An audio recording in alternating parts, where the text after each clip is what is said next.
दोस्तों नमस्कार। Study with Ravi में आप सभी लोगों का स्वागत है। बिहार में असिस्टेंट प्रोफेसर की वैकेंसी आने वाली है, जिसकी सीटें लगभग 10,000 प्लस होने वाली है। और असिस्टेंट प्रोफेसर के वैकेंसी आने से पूर्व एक बेट का एग्ज़ाम कंडक्ट करवाया जाएगा। बेट अर्थात बिहार एलिजिबिलिटी टेस्ट या SLET, state level eligibility test exam. ये जो असिस्टेंट प्रोफेसर की वैकेंसी आने वाली है, उसके लिए ड्राफ्ट ऑलरेडी तैयार हो गया है और मानकर चलिए कि इस महीने के अंत तक ये ड्राफ्ट फाइनल हो जाएगा। यहाँ पर एजुकेशनल क्वालिफ़िकेशन को लेकर एक विवाद आ रहा है और इसी विवाद पे हम लोग चर्चा करने वाले हैं। एक पेपर में आया था या ऐसे ही बहुत सारे यूट्यूब चैनल पे आ रहा है कि बेट देने के लिए वही अभ्यर्थी एलिजिबल होंगे जिनका ग्रेजुएशन का और पीजी का, यानी यूजी और पीजी का सब्जेक्ट सेम हो। ठीक है, ये क्राइटेरिया लागू नहीं है। ये क्राइटेरिया सिर्फ ऐसे सब्जेक्ट पे लागू है जिसे एलाइड सब्जेक्ट बोला जाता है। जैसे सपोज कीजिए कि किसी ने एमए इन मॉडर्न हिस्ट्री किया, ठीक है, तो ये मॉडर्न हिस्ट्री जो है सो एक पर्टिकुलर पार्ट है हिस्ट्री का। हम लोग हिस्ट्री को 4 पार्ट में बांटकर एंशिएंट, मिडाइवल, मॉडर्न और वर्ल्ड पढ़ते हैं। तो किसी ने यदि एमए इन मॉडर्न हिस्ट्री किया तो फिर ऐसे अभ्यर्थी को यूजी यानी कि ग्रेजुएशन जो होगा बीए में हिस्ट्री होना चाहिए। ठीक है, या जैसे सपोज कीजिए किसी ने किया एमए इन वेस्टर्न फिलॉसफी। अब ये वेस्टर्न फिलॉसफी जो है सो एक पर्टिकुलर फिलॉसफी का पार्ट है। ठीक है, तो ऐसे अभ्यर्थी के लिए बीए में क्राइटेरिया फिक्स हो जाएगा कि बीए फिलॉसफी से होना चाहिए ऐसे अभ्यर्थी का।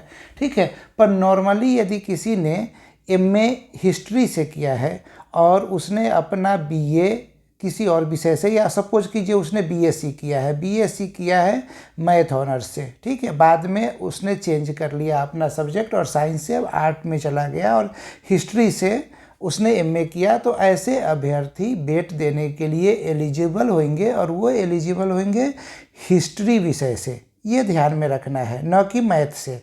तो यही एजुकेशनल क्वालिफ़िकेशन को लेकर विवाद है या समझ का फेर है। ड्राफ्ट में क्लियर कट चीज़ें लिखी गई हैं और यही न्यू एजुकेशन पॉलिसी का गाइडलाइन भी है कि एमए के सब्जेक्ट को ही प्रायोरिटी दिया जाएगा। कुछ और चीज़ों को लेकर भी विवाद चल रहा है, जैसे कि असिस्टेंट प्रोफेसर की जो एग्ज़ाम होने वाला है उसमें सब्जेक्टिव एग्ज़ाम 160 नंबर का होगा और 40 नंबर का इंटरव्यू होगा।